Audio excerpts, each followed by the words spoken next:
दोस्तों, मैं शुभदीप चतुर्वेदी आपका हार्दिक अभिनंदन व स्वागत करता हूं।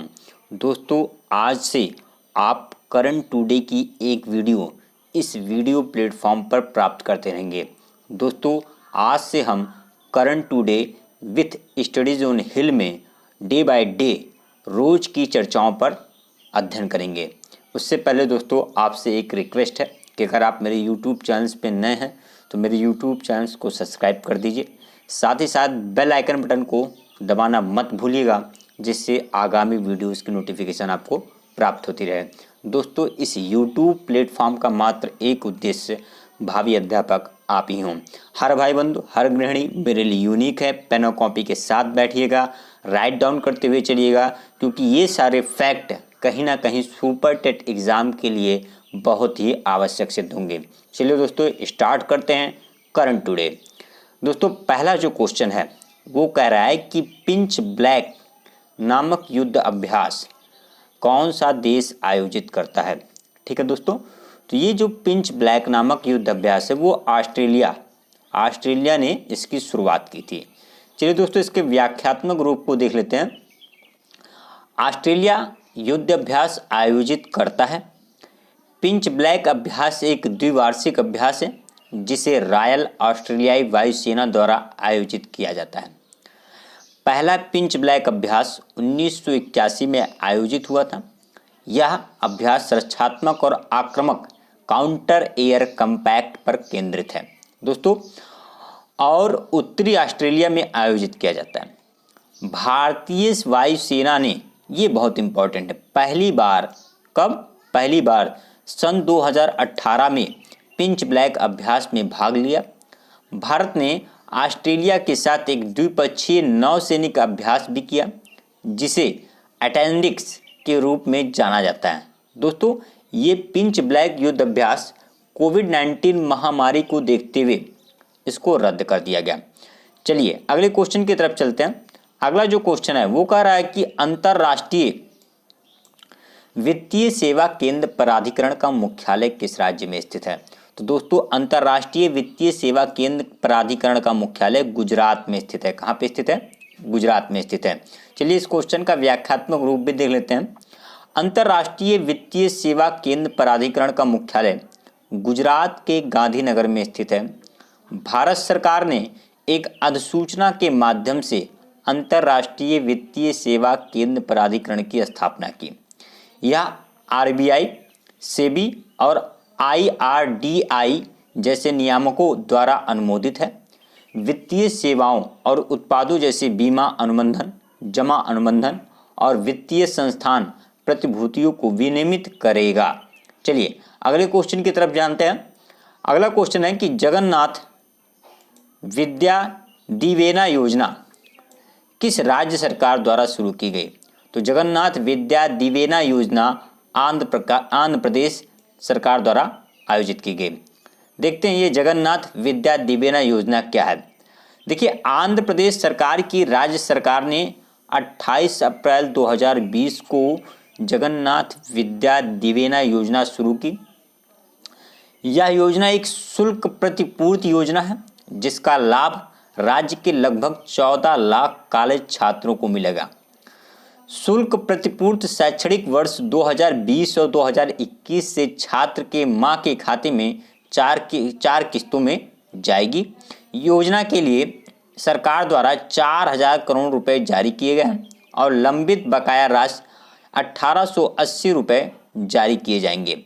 चलिए दोस्तों, अगले क्वेश्चन की तरफ चलते हैं। अगला क्वेश्चन कह रहा है कि अमेरिका के राष्ट्रपति ने किसे आर्थिक सहयोग और विकास संगठन, जिसको हम लोग OECD के लिए नए दूत के रूप में नियुक्त किया है। तो दोस्तों, वो मनीषा सिंह है। कौन है? मनीषा सिंह। चलिए मनीषा सिंह के बारे में जान लेते हैं। संयुक्त राज्य अमेरिका के राष्ट्रपति ने भारतीय अमेरिकी मनीषा सिंह को आर्थिक सहयोग और विकास संगठन OECD के लिए नए दूत के रूप में नियुक्त किया है। मनीषा सिंह ने इससे पहले आर्थिक विकास, ऊर्जा और पर्यावरण के कार्यवाहक अवर सचिव के रूप में कार्य किया था। वर्तमान में राज्य विभाग में आर्थिक और व्यावसायिक मामलों के राज्य सचिव के सहायक सचिव के रूप पद में कार्यरत थी। टिप्पणी ये इसकी है कि OECD एक अंतर सरकारी संगठन है जिसका मुख्यालय पेरिस फ्रांस में है, जो कि आर्थिक प्रगति और विश्व व्यापार पर केंद्रित है। इसके 36 सदस्य देश हैं। चलिए अगले क्वेश्चन की तरफ चलते हैं। अगला क्वेश्चन कह रहा है निम्न में से किस स्थान पर अंटार्कटिक के ऊपर सबसे बड़ा ओजोन छिद्र बना है? तो वो दोस्त उत्तरीय ध्रुव है। क्या है? उत्तरीय ध्रुव। इस चीज को याद रखिएगा, बहुत ही इंपॉर्टेंट क्वेश्चन है कि निम्न में से किस स्थान पर आर्कटिक के ऊपर सबसे बड़ा ओजोन छिद्र बना है? तो वो उत्तरी ध्रुव है। चलिए इसका व्याख्यात्मक रूप भी दे लेते हैं। उत्तरी ध्रुव में आर्कटिक के ऊपर सबसे बड़ा ओजोन छिद्र बना था। ओजोन छिद्र अपने आप बंद हो गया और यूरोपीय संघ के कोपरनिकस एटमॉस्फेयर मॉनिटरिंग सर्विस, जिसको हम लोग CAMS भी कहते हैं, के शोधकर्ताओं द्वारा इसकी जानकारी दी गई। आर्कटिक के ऊपर ओजोन छेद पहली बार मार्च के अंत में खुला, जबकि कई हफ्तों तक असामान्य हवा की स्थिति के कारण उत्तरी ध्रुव पर ठंडी हवा फंसी रही। ध्रुवीय भंवर के रूप में जाने वाली ठंडी हवाओं ने ठंडी हवा का एक वृत्ताकार पिंजरा बन गया, जिसके परिणाम स्वरूप ऊंचाई वाले बादलों का निर्माण हुआ, जो मानव निर्मित प्रदूषक जैसे ब्रोमीन और क्लोरीन मिला और पास के ओजोन गैस को नष्ट करना शुरू कर दिया, जिसके परिणाम स्वरूप छेद हो गया। वातावरण ग्रीनलैंड के आकार को 3 गुना करता है। ठीक है, चलिए आगे क्वेश्चन में चलते हैं। अगला जो क्वेश्चन है वो कोविड-19 से रिलेटेड है। सांस लेने की कठिनाई को दूर करने हेतु हर्बल डिकॉस्टेट स्प्रे किसने विकसित किया था? तो ये राष्ट्रपति वनस्पति अनुसंधान ने विकसित किया था। ठीक है, चलिए सांस लेने में कठिनाइयों को हल करने के लिए हर्बल डिकॉस्टेट स्प्रे को राष्ट्रीय वनस्पति अनुसंधान संस्थान NBRI में काम करने वाले वैज्ञानिकों द्वारा विकसित किया गया। हर्बल डिकॉस्टिक स्प्रे ऑन मास्क घुटन से बचा सकता है और 4 संयंत्र आधारित तेलों के उत्कृष्ट मिश्रण से तैयार किया गया। यह स्प्रे विंड पाइप में लगभग बलगम या खांसी को साफ करता है, जिससे सांस लेने में आसानी होती है। देखिए, राष्ट्रीय वनस्पति अनुसंधान, जिसको NBRI कहते हैं, वैज्ञानिक और औद्योगिक अनुसंधान परिषद, जिसको CSIR के तहत कार्य करता है, जो कि इसका कार्यालय कहाँ पे स्थित है? लखनऊ में स्थित है। चलिए अगले क्वेश्चन की तरफ चलते हैं। हाल ही में ब्रिक्स देशों की बैठक में भारत के प्रतिनिधित्व किसने किया था? ये बहुत इंपॉर्टेंट है, तो इसको किया था S जयशंकर ने किया था। ठीक है, ब्रिक्स देशों की बैठक में भारत का प्रतिनिधित्व S जयशंकर ने किया था। चलिए अगले क्वेश्चन की तरफ चलते हैं।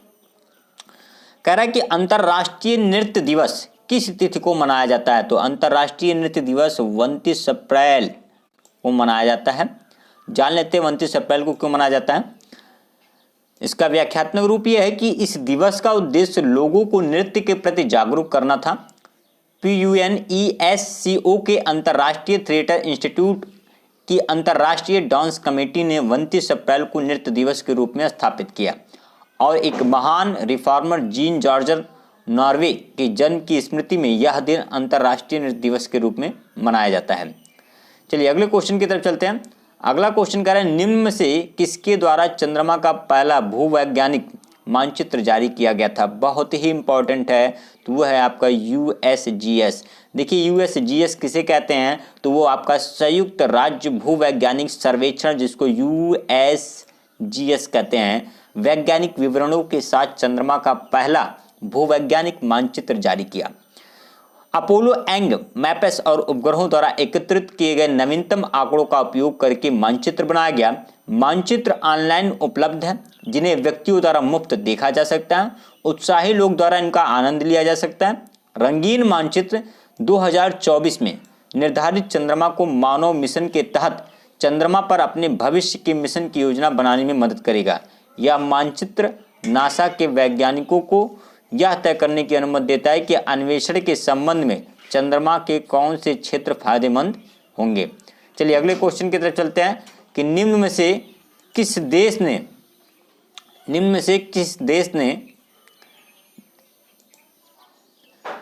प्रथम वर्चुअल क्लाइमेट डायलॉग की मेजबानी करेगा? तो वो आपका जर्मनी है। कौन सा देश है? जर्मनी है। देखिए इसका व्याख्यात्मक रूप भी दे लेते हैं। यह प्रथम वर्चुअल जलवायु संवाद पीटरबर्ग जलवायु संवाद का 11वां सत्र था। कौन सा सत्र था? 11वां सत्र था, जिसकी मेजबानी 2010 से जलवायु के संबंध में अंतर्राष्ट्रीय विचार विमर्श और जलवायु संबंधी कार्रवाई की उन्नति पर केंद्रित अनौपचारिक उच्च स्तरीय राजनीतिक चर्चाओं हेतु एक मंच प्रदान करने के लिए जर्मनी द्वारा की जा रही है। सम्मेलन में लगभग 30 देशों की भागीदारी देखी गई। पर्यावरण, वन और जलवायु परिवर्तन मंत्री प्रकाश जावड़ेकर द्वारा वार्ता में भारत का प्रतिनिधित्व किया गया।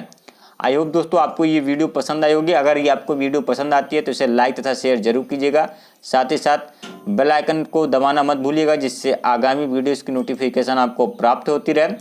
मिलते हैं कुछ नए विषय वस्तु के साथ, तब तक के लिए जय हिंद, जय भारत।